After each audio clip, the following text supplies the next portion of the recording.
बिस्मिल्लाहिर्रहमानिर्रहीम। अस्सलाम वालेकुम नाज़रीन, उम्मीद करता हूँ कि आप सब बहन भाई खैर खैरियत से होंगे।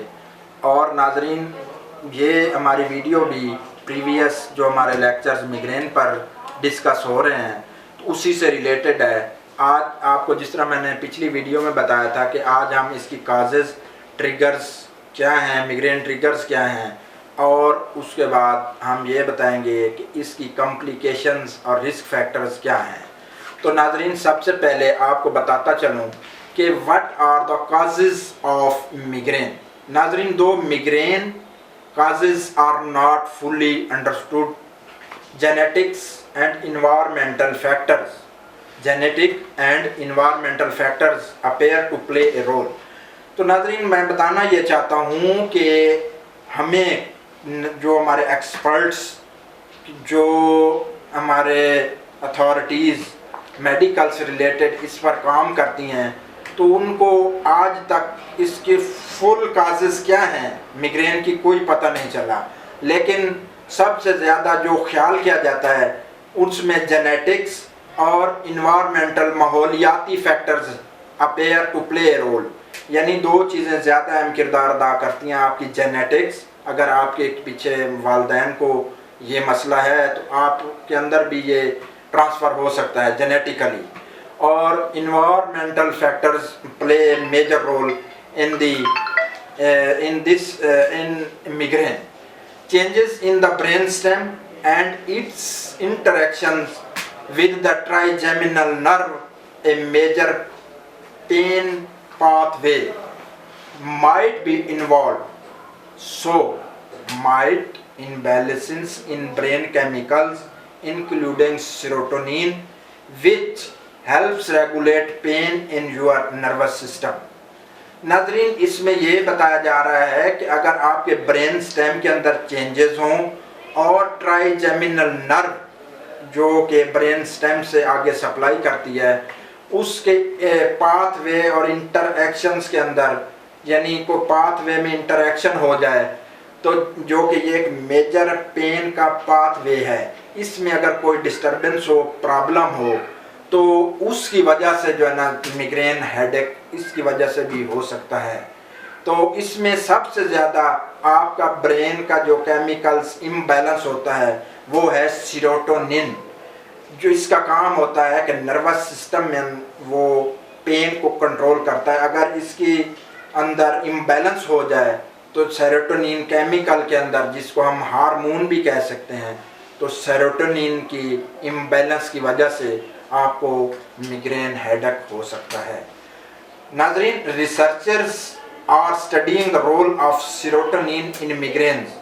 Other neurotransmitters play a role in the pain of migraine, including calcitonin gene-related peptide. नाज़रीन, अब आपको मैं ये बताना चाह रहा हूँ कि रिसर्चर जो लोग तहकीकात कर रहे हैं तो वो स्टडी कर रहे हैं कि सेरोटोनिन और एक केमिकल जिसको हम कैल्सिटोनिन जीन रिलेटेड पेप्टाइड कहते हैं, CGRP, ये किस तरीके से, ये न्यूरोट्रांसमीटर्स किस तरीके से अपना रोल प्ले करते हैं टू डेवलप मिग्रेन हेडेक। यानी ये दो केमिकल्स या न्यूरोट्रांसमीटर्स कैसे रोल प्ले करेंगे मिग्रेन हेडेक में, तो इसके ऊपर रिसर्चर्स तहकीकात मालूमात हासिल कर रहे हैं जो कि अभी तक हासिल नहीं हुई, लेकिन फिर भी वो अपनी तहकीकात को जारी रखे हुए हैं। तो नाज़रीन, अब आपको काजेज़ पता चल गई। अब हम डिस्कस करेंगे कि मिग्रेन ट्रिगर्स क्या होते हैं। तो नाज़रीन, there are a number of migraine triggers, यानी ऐसी चीज़ें जिनको अगर हम इस्तेमाल करेंगे तो उसकी वजह से हमारा मिग्रेन हेडेक और ज़्यादा बढ़ जाएगा। तो इसमें सबसे पहले हार्मोनल चेंजेस इन वोमेन, के हार्मोनल जो तब्दीलियाँ होती हैं औरतों के अंदर, वो हम डिस्कस करेंगे। Fluctuations in estrogen such as before or during menstrual periods, pregnancy and menopause seem to trigger headaches in many women. यानी एस्ट्रोजन हार्मोन जो कि हमारे इस ब्रेन से वो खारिज होता है, स्क्रीट होता है, तो वो थैलमस से वो जो है ना उसका इफ़ेक्ट होता है कि वो before or during menstrual period, pregnancy के दौरान या मीनोपाज में, तो वो किरदार अदा करता है हेडेक को ट्रिगर करने में इन women. Hormonal medication such as oral contraceptives also can worsen migraines, यानी कि हार्मोनल मेडिसिन्स भी मिग्रेन को ज़्यादा कर सकती हैं। Some women however find that their migraines occur less often when taking these medication, किसी औरतों में अगर वो मेडिकेशन हार्मोनल ले रही हैं तो ट्रिगर मिग्रेन ज़्यादा हो सकता है और किसी के अंदर नहीं भी हो सकता। नंबर 2 पर ड्रिंक्स होते हैं। कौन से ड्रिंक्स हैं, अगर आप उनको इस्तेमाल करेंगे तो आपका मिग्रेन हेडेक बढ़ जाएगा। तो these include alcohol especially wine and too much caffeine such as coffee. अगर आप कॉफ़ी पी रहे हैं या शराब नोशी कर रहे हैं तो ये ऐसे ड्रिंक्स हैं जिनकी वजह से मिग्रेन हेडेक ज़्यादा होगा। नंबर 3 पर स्ट्रेस आती है, जो कि हर इंसान आजकल स्ट्रेस का शिकार है, परेशानी का शिकार है, टेंशन का शिकार है। तो नाज़रीन स्ट्रेस एट वर्क और होम कैन कॉज मिग्रेन। तो नाज़रीन अगर हम अपने स्ट्रेस को कम करेंगे तो हमारा मिग्रेन हेडेक कम होगा, अगर इसको हम ज़्यादा करेंगे तो मिग्रेन हेडेक ज़्यादा होगा। नंबर 4 पे सेंसरी स्टिमुलाई, ब्राइट और flashing lights can induce migraines and as can loud sounds, strong smells such as perfume, paint thinner, second hand smoke and others trigger migraines in some people। तो नाजरीन जो ये bright चमकदार और flashing lights होती हैं, अगर वो हमारे आंखों के अंदर पड़ रही हैं या ऊंची आवाज़ें, तो ये भी मिग्रेन को बढ़ाती हैं। और कुछ ऐसे परफ्यूम्स जिनकी स्मेल्स बहुत ज़्यादा स्ट्रांग हो, पेंट के अंदर जो थिनर इस्तेमाल होते हैं, या second hand smoke and others, ये सब चीज़ें भी मिग्रेन को बढ़ाने में अहम किरदार अदा करती हैं। नंबर 6 पर स्लीप चेंजेस, यानी मिसिंग स्लीप और getting too much sleep can trigger migraines in some people. ज़्यादा नींद करना या थोड़ी करना, तो ये भी एक इम्पॉर्टेंट रोल होता है ऑफ मिग्रेन। फिजिकल फैक्टर्स में आपका इंटेंस फिजिकल एक्सर्शन है, including sexual activity might provoke migraines. और फिर है weather changes, a change of weather और barometric pressure can prompt a migraine. Medications ऐसी कौन सी है जो अगर आप खाएंगे ऐसी अद्वियात और आपका मिग्रेन हेडेक बढ़ जाए, तो उसमें ओरल कंट्रासेप्टिव्स होती हैं एंड वेजोडाइलेटर सच एज नाइट्रोग्लाइसरीन, जिसके हम एंजीसिड कहते हैं। तो ये can aggravate migraine, oral contraceptive and vasodilator.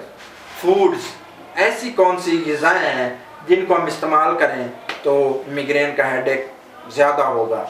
Aged cheeses and salty and processed foods might trigger migraine, so might skipping meals. नाजरीन एजेड चीज़ेस यानी वो जिनमें ग़िज़ाइयत ज़्यादा हो, और प्रोसेस्ड फूड्स जिस तरह बर्गर वगैरह, इनको हम अगर इस्तेमाल करेंगे तो हमारा मिग्रेन हेडेक ज़्यादा होगा। और नाजरीन लास्ट पर food additives, these include the sweetener aspartame and the preservative monosodium glutamate found in many foods। तो जो हमारे मसलन जूसेस होते हैं उनके अंदर जो केमिकल्स फूड एडिटिव्स यूज़ होते हैं, तो वो भी इसको ट्रिगर करते हैं मिग्रेन को। तो अब नाजरीन रिस्क फैक्टर्स क्या हैं? सेवरल रिस्क फैक्टर्स में you make you more prone to having migraines. इसके अंदर सबसे पहले फैमिली हिस्ट्री आएगी। अगर आपकी फैमिली में ये मिग्रेन हेडेक है तो आपको भी चांसेस हैं कि मिग्रेन हेडेक हो सकता है। नंबर 2 पर एज है। Migraines can begin at any age, though the first one occurs during adolescence. Migraines tend to peak during your 30s and gradually become less severe and less frequent in the following decade। ये सबसे ज़्यादा नौजवानों को होता है जो 30 years old age होते हैं, और ऐसा उम्र के लिहाज से ये कम होता जाता है। नंबर 3 पर सेक्स है। Women are 3 times more likely than men to have migraines. औरतों में ये ज़्यादा पाया जाता है. नंबर 4 हार्मोनल चेंजेस हैं. For women who have migraines, headaches might begin just before or shortly after onset of menstruation. They might also change during pregnancy or menopause. Migraines generally improve after menopause. नाजरीन, and में आपको इसकी कुछ थोड़ी सी complications बता दें कि अगर आपको ज़्यादा देर हेडेक मिग्रेन हेडेक होगा तो इसकी क्या कॉम्प्लिकेशंस होंगी. Number 1, taking pain killers too often can trigger serious medication over use headaches. अगर आप ज़्यादा मेडिसिन यूज़ करेंगे तो उसकी वजह से भी आपको ओवर यूज हेडेक शुरू हो जाएंगे. The risk seems to be highest with aspirin, acetaminophen and caffeine combination. अगर ये 3 चीज़ों का कम्बिनेशन आप यूज़ करेंगे तो ओवर यूज हेडेक्स शुरू हो जाएंगे. ओवर यूज हेडेक्स में also occur if you take aspirin और ibuprofen for more than 14 days a month, और ट्रिप्टन जिसमें sumatriptan, rizatriptan, zolmitriptan for more than 9 days a month. अगर आप ये अद्वियात इस्तेमाल करेंगे तो उसकी वजह से क्या कॉम्प्लिकेशन होगी कि over use medication, over use headaches आपको अकर होंगे. तो नाजरीन, इसको आप स्टॉप करें. अगर आप इन अद्वियात को बहुत ज़्यादा इस्तेमाल करते हैं तो फिर जाकर आपका मिग्रेन हेडेक कंट्रोल होगा. आज की वीडियो यही थी और उम्मीद करता हूँ आप सब बहन भाइयों को इस वीडियो से कुछ फ़ायदा हासिल होगा और अगले लेक्चर में मिलेंगे. आपके लिए खुदा हाफिज़, अल्लाह हाफिज़, वस्सलाम.